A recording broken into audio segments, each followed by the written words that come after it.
If I just told you, I bought some Bitcoin, but I also bought some ice cream trucks.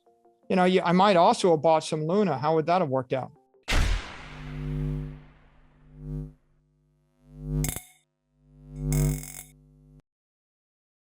Hey guys, welcome back to Library of Wealth. In today's video, we have Michael Saylor giving us an update surrounding the Bitcoin news for recent trends in the crypto space and how the market is showing an instability for cryptocurrency across the board.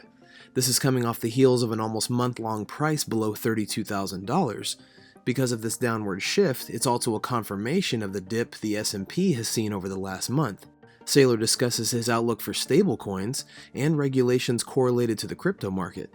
Be sure to stay till the end of the video, as Michael Saylor will discuss why now is more important than ever to take time horizons so seriously, and how your investment portfolio will be affected in the next bear market. Don't forget to like and subscribe. Let's get right into the video. There are thousands and thousands of public companies. People want to invest in something that they understand, that they can trust. So if you're going to be a theme park company, that's what you should do. If you're going to be a movie company, if you're going to be an oil company, you should be a pure play, and you should focus, in a laser-like way on that, because that allows a rational investor to put you in their portfolio. For example, like maybe you hate Bitcoin. If MicroStrategy has a strategy, which is we're long Bitcoin, we're levered long Bitcoin, well, then that's good, right? Because now you can short us. Over time, what really matters is the underlying fundamentals, right? And in the near term, you have panics, and the panics cause like risk-off events. People panic because inflation is really high, and so they sell the inflation hedge. Huh? Tell me that again. Inflation is really high, the government can't get it under control, so there's a panic, so people sell the inflation hedge. And then the journalists and the modelers say, well, look, we've run a statistical model for the past week, and it shows that when inflation is high, people sell Bitcoin, so it's not an inflation hedge. Huh? Well, if you run the model over 2 years and you look at it since, you can see it's up 229%, and it's pretty clear that gold is not an inflation hedge, and silver is not an inflation hedge, and stocks are not an inflation hedge, right? And bonds are not an inflation hedge, and currency is not an inflation hedge. That's pretty obvious if you look at it over 2 years. But if you shorten your time horizon to 2 weeks, you can come to the opposite conclusion. But in my opinion, it's pretty foolish to come to that conclusion. To make a $150 million profit, Bitcoin bears need to push the price below $30,000. In order to increase their gains, the bulls' best-case scenario demands a surge above $33,000. On May 29th, the bears liquidated $289 million in leveraged short holdings. As a result, they require less margin to cut the price in the near run. With this in mind, the most profitable case is a tie, which would cause Bitcoin's price to range around $31,000 before the options expire. On the other hand, maybe they like Bitcoin, but they think it's 99% likely to fail. Think about it. You have $100 million, so you put 1% of your portfolio in it, and you want to find someone that actually is pure long Bitcoin, you see? So if we're transparent and predictable, then we allow a rational investor to allocate their portfolio rationally. And they just don't want us to be unpredictable. What happens if we become unpredictable? You see, like, if I'm predictable, you might meet with me, understand what I'm going to do, and say, I wanted to put 5% of my portfolio into Bitcoin, and you might actually invest $5 million after a 1-hour meeting, right? But if you met with me and I said, I'm a genius and I can trade everything, and I know when to sell and I know when to buy, and I'm going to time the market, and I have all these algorithms, you're like, well, maybe you do, maybe you don't, but 95% of the time, those things don't work. And the point is, I have just, if you're the investor, you want to hedge the risk. You don't want the management team to hedge the risk. I'm a black box. So after you meet with someone that says they've got some wacky, complicated trading algorithm, instead of actually investing $5 million, you invest zero, and you study it for 500 hours. And so let me put it a different way. You could probably raise $1 billion in one day if you're predictable, even from people that don't even like Bitcoin.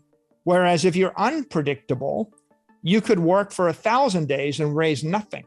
So you get you get where I'm coming at. The world wants certainty, it wants clarity, it wants conviction, and it wants you to execute with focus.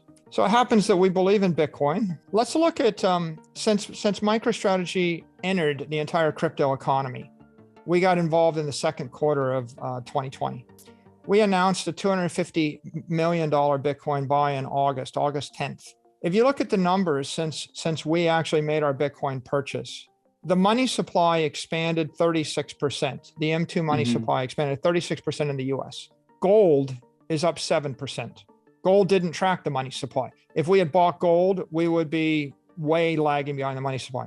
The NASDAQ index is up 19%. It barely crawled forward, but it didn't actually keep up with inflation.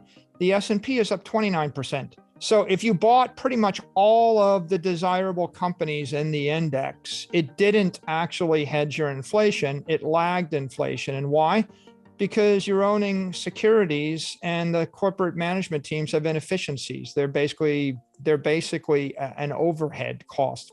Bitcoin's up 229% since then, you know? And so when you think about that, what's beating inflation? Bitcoin is. What's losing? The traders are all losing, right? And most of the other assets are lagging. And everybody's thinking that they can time the market. But as a practical matter, I think they do a statistic and like 95% of active traders underperform the market. So I think that as I pointed out, if you look at the 2-year, the 4-year, the 6-year time frame, Bitcoin is acting very rationally per inflation.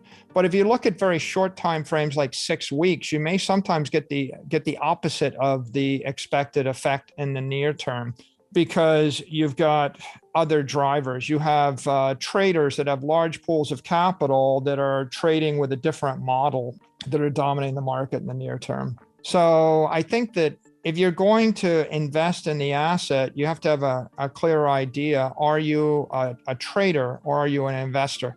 If you're an investor, you have to have a 4-year time frame. And then you can only start to make conclusions after you've waited a couple of years. If you're a trader can make conclusions faster. You just look at the correlation. You say, well, NASDAQ traded down 2% today. Did Bitcoin trade down 2% or 4% or 1%? And you're building these back-tested correlated models. And I suppose that works fine. But again, I just think that they're just not intellectually defensible over the long term. Like, for example, the Titanic hit an iceberg. Everybody ran to the deck, okay? The Titanic sailed into the sunshine, and it's a beautiful sunny day, 75 degrees. Everybody came to the deck. Okay, so you've got a statistical model. Everybody runs to the deck. You say, oh, the sun must be shining. It's a great day. Michael Saylor is clearly certain that Bitcoin will one day be worth millions of dollars, rendering the current downturn insignificant. The entrepreneur claims that Bitcoin's decrease from a record high of $68,000 to the present price of $29,000 has no impact on his long-term outlook. Despite the fact that the value of Bitcoin has dropped, MicroStrategy has a $4 billion cash reserve. Saylor uses the term mentally foolish, citing the well-known case of Amazon's early 2000s losses. Trying to time the market, according to Saylor, is a foolish thing to do. What do you think of Michael Saylor's comments on Bitcoin, and where do you think the price of Bitcoin will be this year? Comment down below. Don't forget to like and subscribe. This is Library of Wealth.